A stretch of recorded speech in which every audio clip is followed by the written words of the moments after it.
It's a crisis in Ontario right now. Library, music, gym, all of those things need to be postponed or canceled so that the homeroom classes can be covered.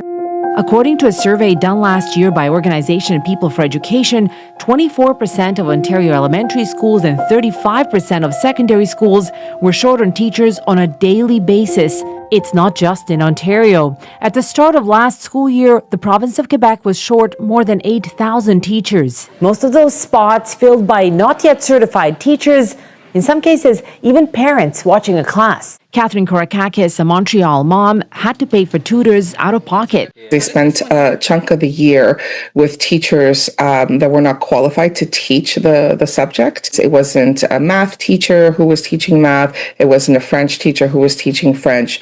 So what happens then is that you have learning losses, right? So why is this happening? Well, experts say it's not so much attracting new teachers into the profession that's the problem. It's keeping the ones who are working now, and they're leaving in droves because of burnout.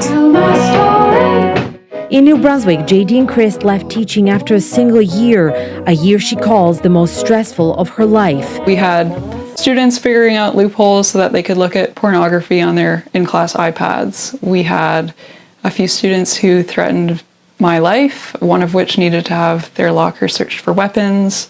She's not alone. Canadian Teachers Federation conducted a survey of its 365,000 members. Close to 5,000 teachers, principals, and teaching assistants responded. 55% reported experiencing violence or aggression in the past year. 77% said student needs have become significantly more complex compared to 5 years ago. Overwhelmingly, it's the working conditions. There is not so much a shortage of teachers. If you look for them, there's a lot of certified individuals in most of our provinces and territories. But the working conditions mean that people are leaving. We're looking for new funding and more funding so that we can support these diverse needs that kids have. The province is adding 2,600 new spots for teacher candidates at universities and, according to a document obtained by the Canadian Press, is contemplating shortening teacher college from 2 years to 1. All in an effort to flood the system with new teachers in the next 2 years.